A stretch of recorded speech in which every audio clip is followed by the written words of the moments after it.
The biting wind whipped through the alleyways, carrying with it the scent of damp concrete and distant exhaust fumes. Arthur, a man in his late 30s, pulled his worn, threadbare coat tighter around him, the fabric offering little defense against the relentless chill. His face, etched with the lines of countless sleepless nights and gnawing hunger, was often overlooked by the hurried footsteps of passers-by.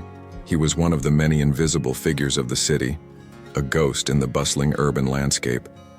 Yet beneath the layers of grime and fatigue, a vibrant, resilient spirit pulsed, fueled by a secret solace: his voice. He often sang to himself, quiet, soulful melodies that were his only companions in the long, desolate hours, a personal symphony against the cacophony of the city. Sometimes he'd hum a tune while waiting for a discarded newspaper, or whisper a lyric as he watched the first rays of dawn paint the sky above the towering buildings. One afternoon, seeking refuge from a sudden downpour, Arthur found himself near the entrance of a grand old theater, its ornate facade a stark contrast to his own ragged appearance. A local charity event was being advertised, featuring amateur performers. A small crowd had gathered, eager to enter. Arthur, drawn by the faint, muffled sounds of a piano drifting from within, leaned against a cold stone pillar, his eyes closed, lost in the imagined music. Unconsciously, a soft, resonant hum escaped his lips, a melody he'd heard once, long ago, in a dream. A security guard, a burly man with a stern face, noticed him. His eyes, cold and dismissive, swept over Arthur's tattered clothes. "Hey you," the guard barked, his voice cutting through the gentle hum of the city. "Move along. This isn't a place for your kind. You're disturbing the patrons." He gestured vaguely at the well-dressed individuals entering the theater, his tone dripping with contempt. "And stop that noise. This is a place of culture, not a street corner." Arthur flinched, his humming dying in his throat. He opened his eyes, meeting the guard's gaze, feeling the familiar sting of being judged, dismissed, and reduced to nothing more than his circumstances. A woman passing by, elegantly dressed, paused, casting a look of disdain at Arthur before hurrying inside, pulling her expensive coat tighter as if to ward off contamination. The words, "your kind," echoed in his mind, sharp and painful. He was not just invisible. He was an inconvenience, an eyesore, a source of discomfort. He was just a homeless person. He mumbled a hasty apology, his voice hoarse, and retreated. His shoulders slumped. The rain continued to fall, cold and relentless, mirroring the sudden chill that had settled deep within his chest. The Grand Theater, once a beacon of warmth and artistry, now felt like a fortress, its doors firmly shut against him. He walked aimlessly through the rain-slicked streets, the vibrant city lights blurring through the unshed tears in his eyes. The guard's words, amplified by the silent judgment of the elegant woman, crushed him, stripping away the small solace he found in his voice. The beautiful melody he had hummed now felt like a mockery, a painful reminder of a world he was excluded from, leaving him feeling utterly, irrevocably broken. He sought shelter under a dimly lit overpass, the roar of traffic above him a dull, constant reminder of his isolation. Chapter 2. A Glimmer of Hope. The guard's words had burrowed deep into Arthur's soul, festering like an open wound. For days he couldn't bring himself to hum a single note. The city, usually a backdrop of indifferent noise, now seemed to mock his silence. The constant movement of people, the distant sirens, the rumble of trains, all felt like a symphony of exclusion. He found himself retreating further into the shadows, his usual spots under bridges or in quiet park corners offering little comfort. The cold, damp air seemed to seep into his bones, a physical manifestation of his despair. He felt utterly defeated, contemplating giving up the fight, letting the city simply consume him. One particularly bleak morning, as he huddled in a bus shelter, shivering from the cold and hunger, a small, elderly woman approached him. Her name was Eleanor, and she ran a small community outreach center, a humble place that offered warm meals and a kind word to anyone in need. She had seen Arthur before, a quiet, solitary figure, and had always noticed the subtle way his lips would sometimes move as if in silent song. She carried a steaming cup of coffee and a warm pastry, extending them with a gentle smile. "Good morning, dear," she said, her voice soft but firm, cutting through the self-pity that enveloped him. "You look cold. Here, this might help." Arthur looked up, surprised by the unexpected kindness. He took the coffee, his fingers trembling as they wrapped around the warm mug. "Thank you," he mumbled, his voice raspy from disuse. Eleanor sat beside him, not too close but close enough to convey warmth. "I've heard you hum sometimes," she ventured, her eyes twinkling. "You have a lovely voice. Do you sing?" Arthur flinched, the memory of the guard's disdain still fresh. "It's nothing," he mumbled, looking away. "Just noise." Eleanor chuckled softly. "Noise? I think not. There's a purity to it, a quiet strength. We have a small piano at the center, and sometimes people sing. No judgment, just music. You're welcome to come by, warm up, have a meal. And if you ever feel like letting that voice out, it's there." She handed him a small, worn card with the center's address. Her words, so different from the harshness he was accustomed to, were a tiny spark in the vast darkness of his despair. They weren't about what he lacked, but what he possessed. He hesitated, fear and self-doubt warring within him. But the warmth of the coffee and the genuine kindness in Eleanor's eyes slowly began to melt the ice around his heart. The next day, driven by a flicker of curiosity and a desperate need for warmth, Arthur found his way to Eleanor's center. It was a cozy, slightly worn place, filled with the scent of freshly brewed coffee and the quiet murmur of conversation. He ate a warm meal, the first truly comforting food he'd had in days. Later, he found himself drawn to the old, upright piano in the corner. He sat down, his fingers hovering over the keys, then slowly, tentatively, he began to hum. Then, a soft, hesitant note escaped his lips. It was rusty, fragile, but it was his. Eleanor, watching from a distance, offered a gentle, encouraging smile. Slowly, painstakingly, Arthur began to reclaim his voice. He would visit the center whenever he could, finding a quiet corner to practice, sometimes just humming, sometimes allowing himself to sing a full melody, his voice gaining strength with each passing day. The city outside, with its relentless pace and indifferent crowds, became a distant hum, a muted backdrop to his solitary journey of rediscovery. The piano, once a symbol of a world closed off to him, slowly transformed into a sanctuary, a canvas for his true self. He wasn't just singing, he was healing, growing, finding his true voice in the quiet solitude of the community center. The gray skies outside slowly gave way to clearer days, mirroring the subtle shift within his soul. Chapter 3. The Unlikely Invitation. Months passed, marked by the steady rhythm of Arthur's visits to Eleanor's center and his quiet, dedicated practice. His voice, once a fragile whisper, had grown in power and resonance, imbued with the raw emotion of his life's journey. He still lived on the streets, but the despair that had once consumed him had been replaced by a quiet, fierce determination.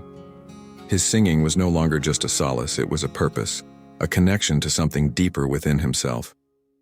He helped out at the center whenever he could, washing dishes, sweeping floors, finding a quiet dignity in contributing.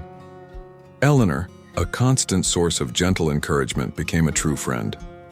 One crisp autumn evening, as the leaves outside turned fiery shades of red and gold, Eleanor approached him with a flyer. "Arthur," she said, her eyes alight with excitement, "the annual Voices of the City Talent Showcase is coming up. It's held at the old community theater, a lovely place. They're looking for local talent, all kinds. I think you should try out." Arthur's heart leaped, then plummeted. The memory of the security guard, the disdainful woman, the words "just a homeless person," flooded his mind. A wave of fear, cold and paralyzing, washed over him. Performing? On a stage? In front of people? He, Arthur, the invisible man, the one who was told he didn't belong in a place of culture. The thought was terrifying. "I don't know, Eleanor," he stammered, his voice barely audible. What if they laugh?" Eleanor placed a comforting hand on his arm. "They won't, Arthur. Not when they hear you. Your voice has a story to tell, a truth that needs to be heard. This isn't about proving anything to anyone else. This is about sharing your gift, and I'll be there, right in the front row." Her unwavering faith was a balm to his anxieties. He took a deep, shaky breath. He thought of the countless hours he'd spent singing in the shadows, pouring his heart into every note. This was a chance to step into the light. He nodded, a quiet resolve hardening his gaze. "Okay, Eleanor, I'll do it." Days before the showcase, a nervous excitement mingled with a profound sense of purpose. He meticulously chose the song, a classic ballad, reimagined with his own unique, soulful interpretation, a piece that spoke of resilience and hope. Eleanor helped him find a clean, simple outfit from the center's donations, a dark shirt and trousers that, while not new, were respectable. The city was alive with the vibrant colors of autumn, the air crisp and invigorating. But Arthur's focus was entirely on the upcoming performance. Then, a small, almost insignificant detail in the local community newsletter caught his eye. The head of the city's Cultural Arts Council, a prominent and often stern-faced figure known for his discerning taste, Mr. Harrison, would be attending the Voices of the City showcase. Arthur remembered Mr. Harrison from the day at the theater. He had been one of the well-dressed patrons entering, a man whose gaze had swept over Arthur with the same detached indifference as the security guard. A cold dread spread through him. The universe, it seemed, had a cruel sense of irony. His old tormentor, or at least a symbol of the world that had dismissed him, would be there. For a moment, the old despair threatened to resurface. What if I'm not good enough? What if I just confirm their prejudices? He closed his eyes, took a deep breath, and felt the familiar weight of the song in his heart. No. He wouldn't let Mr. Harrison's presence define this moment. This wasn't about judgment. This was about his music, his journey, his voice. He had found his purpose in the quiet solitude of his practice, and that purpose was unshakable. He would sing, not for Mr. Harrison, but despite him. He would sing for himself, for Eleanor, for the music, and for anyone in the audience who might find solace or inspiration in his story. His resolve solidified, stronger than ever. The night of the showcase arrived. The old community theater, smaller and more intimate than the grand one, buzzed with a friendly, supportive energy. The air was filled with polite conversation and the gentle rustle of programs. Arthur, dressed in his borrowed clothes, felt a tremor of fear, but beneath it, a surprising, almost defiant calm. He saw Eleanor in the front row, beaming. And then, he spotted Mr. Harrison, sitting a few rows back, his expression one of polite, almost bored expectation. Arthur took a deep, steadying breath, his heart pounding a rhythm against his ribs. This wasn't about them. This was about the music. This was about his voice. He walked towards the microphone on stage. The weight of his journey, the countless hours of solitary practice, the sting of past humiliation, and the quiet triumph of his resilience in every single step. Chapter 4. The Voice That Silenced the Room. Arthur approached the microphone, the warm glow of the stage lights washing over his face. He could feel the eyes of the audience, a mix of polite curiosity and mild expectation. He saw Mr. O. Harrison, the head of the Cultural Arts Council, a few rows back, his posture stiff, his expression one of detached politeness, as if already anticipating a mediocre performance. Eleanor, in the front row, offered a reassuring smile. For a fleeting second, the old humiliation, the sting of being called just a homeless person, threatened to resurface, a cold knot in his stomach. But he pushed it down, replacing it with the raw, unfiltered emotion that had fueled his practice for months, the truth of his journey. He took a deep breath, the microphone cool against his lips, and began to sing. His voice, initially a soft, almost hesitant murmur, quickly filled the small theater. It wasn't a display of technical acrobatics or flashy vocal runs. It was a journey, a narrative told through sound. The melody flowed, weaving through intricate phrases that spoke of struggle, of solitude, of quiet perseverance, but also of an unwavering, profound hope. His voice, rich and resonant, carried a depth of emotion that transcended mere notes, each word imbued with a profound sense of purpose, a piece of his soul laid bare. The audience, initially murmuring softly, a few polite coughs echoing in the hall, began to fall silent. A woman in the third row slowly leaned forward, her eyes fixed on Arthur, her hand unconsciously reaching for her companion's arm. A man beside her unconsciously stopped rustling his program, his gaze fixed on the stage. The music wasn't just being heard, it was being felt. It spoke of universal human experiences, the sting of rejection, the quiet courage to continue, the profound beauty found in vulnerability and resilience. It was a story without words, yet deeply understood. Mr. Harrison's expression slowly, almost imperceptibly shifted. The detached politeness vanished, replaced first by a flicker of surprise, then intrigue, then a profound, almost bewildered concentration. His posture, initially relaxed, stiffened. He leaned forward, his eyes narrowed, listening intently, his analytical mind trying to dissect what he was hearing. He recognized the raw talent, but more than that, he recognized the authenticity, the emotional resonance that transcended mere vocal ability. This wasn't just a voice, it was a soul speaking. The homeless person he had so casually dismissed now possessed a depth and authenticity and a power that he, the discerning Arts Council head, had completely overlooked. As Arthur reached the crescendo, a powerful soaring note that seemed to encapsulate all his past pain and his present triumph, the entire room was utterly, breathtakingly still. No coughs, no whispers, no rustling of programs. Not a single sound dared to break the spell. Everyone was frozen, captivated by the raw, unfiltered emotion pouring from Arthur, from his very being. It was as if the music had wrapped itself around their hearts, holding them in a collective, breathless embrace. Mr. Harrison's face was unreadable, a complex mixture of awe, grudging respect, and perhaps a hint of profound regret for his past indifference. He was mesmerized, his own critical judgment momentarily forgotten in the face of such pure, unadulterated artistry. The final note hung in the air, a delicate echo, shimmering with unresolved emotion, before slowly fading into absolute, profound silence. For a long, suspended moment, no one moved, no one breathed.